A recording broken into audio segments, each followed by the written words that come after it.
Minnesota. When people say no, all fast money, no slow bucks.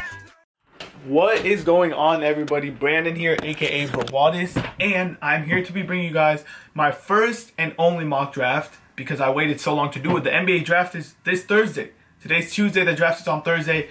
It's less 2 days away. 2 days away. And before I start this mock draft, I just want to say that there's going to be trades on draft night. There will be trades. There's always trades. It's NBA draft. Come on, guys. But for this mock draft, I'm not going to make any trades because there's so many rumors. You don't know what's going to happen for sure. So we're going to go picks number 1 through 20. No trades. Just leave picks as it is. But like I said, there will be trades, just not in this mock draft. First and foremost, we're going to start off with the number 1 pick, the Philadelphia 76ers. They're going to go Ben Simmons. He officially worked out for the 76ers for the first time, whether I think it was today or last night, and he posted a picture of himself in the Philadelphia 76ers uniform saying, trust the process. He posted a picture with Joel Embiid saying, with my boy, whatever. It's Philadelphia's taking him number 1. There were some questions about his attitude. There were some questions about his work ethic. His grades were not that good either. But at the end of the day, talent wins basketball games. And Ben Simmons, I don't want to go there with the LeBron James comparisons, but coming out of high school, he was being compared to King James. So Philly, the state they're in right now, you just can't pass up on a talent like Simmons, which leads us to the second pick, the Los Angeles Lakers. Honestly, this is the LA Lakers. They're sitting like this. They're kicked back. They were going to take either Simmons or Ingram, whichever one falls. Here they take Brandon Ingram. And honestly, they have Julius Randle at power forward. They have D'Angelo Russell at point guard. Ben Simmons is a power forward who likes to dominate the ball. He likes to play make. So he didn't really fit that well on the Lakers. So they'll be glad to take Brandon Ingram, who fits right in at small forward. He can grow with D'Angelo Russell and Julius Randle and even Jordan Clarkson. So the Lakers, Brandon Ingram with the second pick, and they're ecstatic about that. Now here's where the draft starts. We knew for months, first and second picks, Simmons and Ingram. Here is where the 2016 NBA draft starts. Boston, in my opinion, are not keeping the pick. In my opinion, they're trading this pick. If they do keep the pick, I wouldn't be surprised if they go Buddy Hield. One of the most NBA-ready prospects in this draft. Definitely the most NBA-ready prospect up at the top. And they need shooting. Avery Bradley, their shooting guard, great defender. Great defender. They need shooting, though. Buddy Hield would be their pick if they keep it. Again, I don't think they keep this pick, so let me tell you what I think they do. I think they take Chris Dunn, and let me tell you why. No, they're not going to keep Chris Dunn and play him over Isaiah Thomas. No, they're not going to spend their number 3 pick on a backup point guard because Dunn doesn't want to play backup. He said he doesn't want to go to a team that has guards, a.k.a. Phoenix, a.k.a. Boston. Philadelphia 76ers, they're in love with Chris Dunn. Chicago Bulls, they're in love with Chris Dunn. The Milwaukee Bucks, they're over Michael Carter-Williams. They want a Chris Dunn. What Boston's going to do, in my opinion, they're going to take Chris Dunn. What did I say? Philly, Chicago, and Milwaukee. Jahlil Okafor, Jimmy Butler, and who knows, maybe Chris Middleton. So I think the Boston takes Dunn just to have leverage in a trade, and I think they trade it for either Okafor or Jimmy Butler later on in the offseason, or maybe even on draft night. So I do think their pick is Chris Dunn, but I don't think they keep it. I think they just take Dunn to hold leverage over the teams who are literally... Philadelphia has came out and said they're in love with Chris Dunn. So why wouldn't you take him when you have plans to trade him? Number 4, Phoenix. With Dragan Bender on the board, it makes sense to take him. But we're going to go with the biggest riser in this year's draft. Marquese Chriss. This dude, a couple weeks ago, was a mid-first round pick. Out of nowhere, this dude shot up to the top 5. As you know, I'm a Suns fan. Do I like this pick? Do I want him to go to the Suns? I'm not going to answer because... to be quite honest with you, every single prospect within this range, whether Dragan Bender, Jaylen Brown, Marquese Chriss, everyone has boom or bust potential. So no matter who the Suns take, there's a risk he's going to bust, and there's a risk that he's going to turn into a superstar. So I think here there were pictures taken of GM Ryan McDonough with Marquese Chriss out to dinner.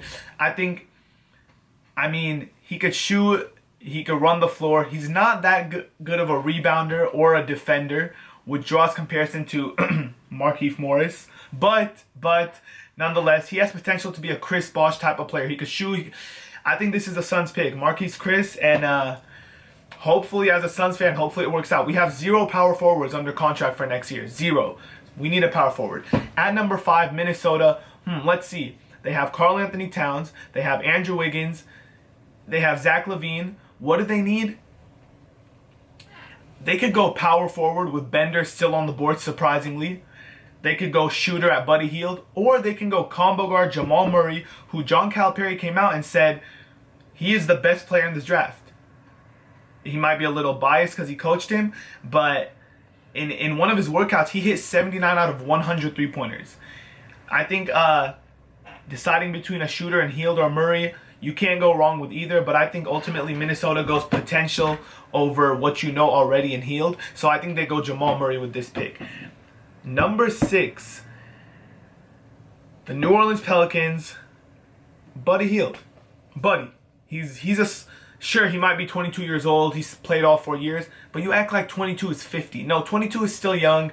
I think he could go higher than this, but at the end of the day, New Orleans, they need shooting. They need offense. They have Anthony Davis. They got their big. I think Buddy Hield fits in nice with this. I could see him falling one more down to Denver. I could see that happening.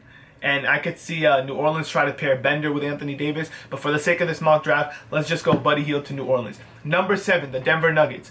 When will the fall of Dragon Bender, who could be the 3rd overall pick in this draft, stop? Well, it stops right here. Let me tell you why. No, the Denver Nuggets don't have a need for power forward, but they don't have a need anywhere. Their roster is so nicely balanced that they could afford to take just the best player available and hope he works out. In this case, you'd be deciding between Dragon Bender or Jaylen Brown, and I think Dragon Bender has a little bit more potential. Sure, he has much more bust potential, but I think you could afford to take Bender and build around Bender and Moutier. And Dragon Bender, who has not shown much overseas, no one really has that much film on him. No one has really studied his game that much. He averages 2 points a game. It's all about potential here. And me personally, I hope the Suns don't take him. But Denver at number 7, they'd be ecstatic for him to fall that far. Here we go to number 8, the Sacramento Kings. Again, I do think they try to trade this pick because with Rudy Gay, with DeMarcus Cousins, and potentially re-signing Rajon Rondo, I don't think they will. That's a different story for another day. I don't think they need another rookie, but Jaylen Brown falls into your lap. Again, another potential 3, 4, 5th pick falls to number 8. I think you got to take him. Rudy Gay is not getting any younger. They do need a point guard, but there's no point guards in this range that are worth taking. Jaylen Brown, who has... He's up there with Simmons and Ingram in terms of ceiling. Yes, he has very high bust potential, but you got to take him if he falls that far. So I'm going Sacramento Kings, number 8, Jaylen Brown. And honestly, I wouldn't be surprised if he goes higher. Here's my first surprise pick of the draft. Number 9, Toronto Raptors, Sabonis from Gonzaga. And let me tell you why.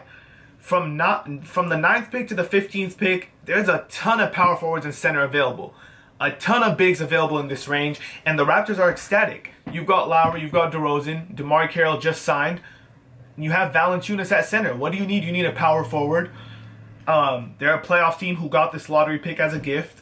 So rather than taking, they're close to contending. They were in the Eastern Conference Finals last year. So why not take someone who in Sabonis has a little bit of a lower ceiling than a guy like Labissiere or a guy like Henry Ellenson, but you know he could come in and contribute right away. He's not as athletic, but he's strong. He could rebound, and he could shoot the 3. I think he fits in perfectly with Toronto.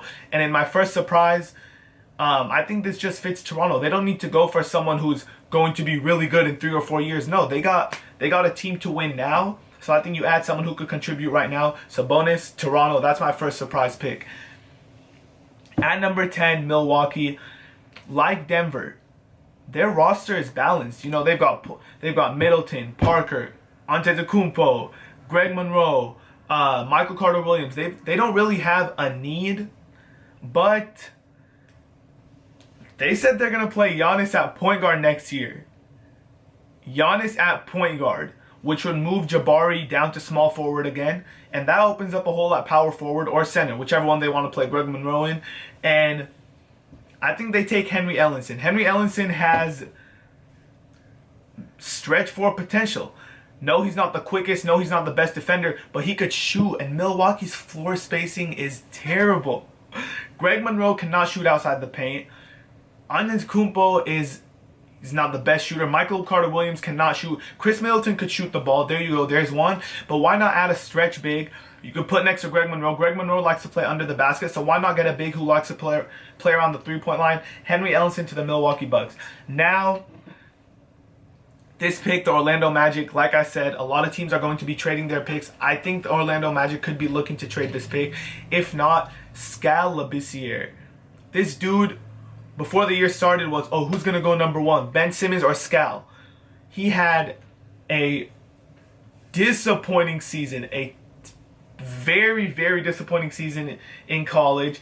But you can't deny the potential. The potential is there. He has the potential to be a rim protector, a post player, a shooter. For a big power forward center, that's what you need in today's NBA. I don't think he can fall much farther than this. Like I said, before the year started, this dude was a top 2, top 3 pick.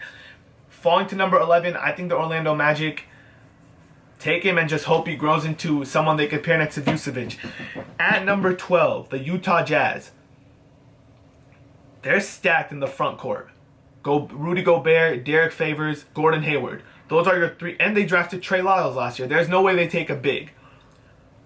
They're stacked in the front court. Now their back court with Rodney Hood, shooting guard. He was really good last year. So that comes down to point guard. Trey Burke, mixed emotions on him from the Utah side. Dante Exum, let's not forget about him. Is he a point guard or shooting guard? We don't know yet. So I think the Utah Jazz take the best point guard available right now.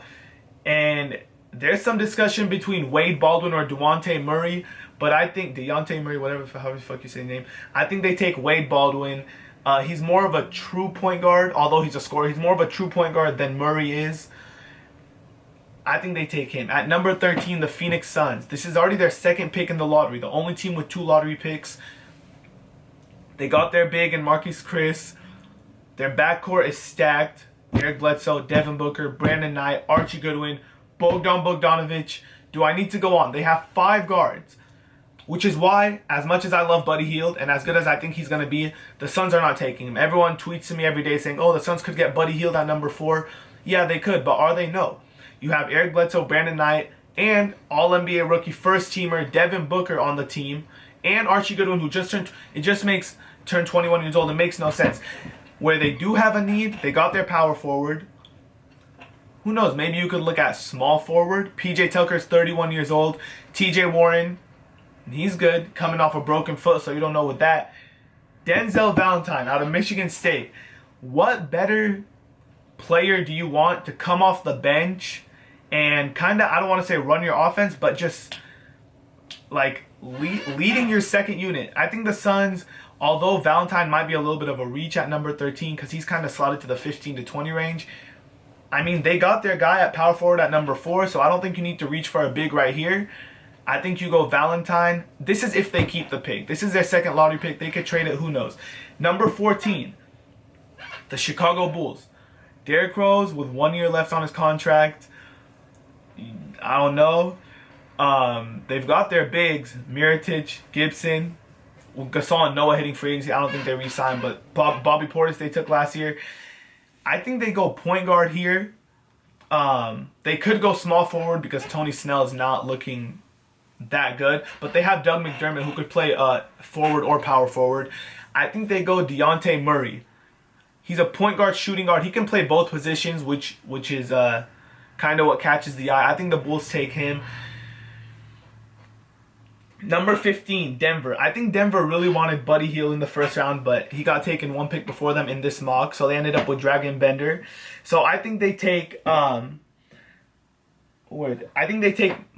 Richardson out of Syracuse. Malachi Richardson. This might be a little bit of a reach at 15, but after his pre-draft workouts and his tournament play, he shot up the board. They couldn't get Hield, so I think you go with another guard here to pair next to Moutier. And Richardson could shoot. He can't Buddy Hield shoot, but he could shoot. At number 16, the Boston Celtics, Jakob Poeltl.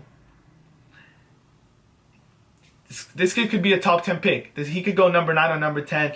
Boston, like I said, they could trade this pick. If not, you take him, who's the best player available. 17, Memphis, Deontay Davis. Zach Randolph is not getting any younger. Marc Gasol is not getting any younger. And who knows? if Mike Conley leaves them in free agency, they might be looking to trade Gasol for younger pieces. So I think you take power forward center Deontay Davis. Kind of get a young. The Grizzlies do not have any young prospects, so you get a young player to try to kind of groom behind Gasol and Randolph for a couple years, and then let him take over. Here, the Detroit Pistons. If Denzel Valentine is here, that's their pick. He went to Michigan State.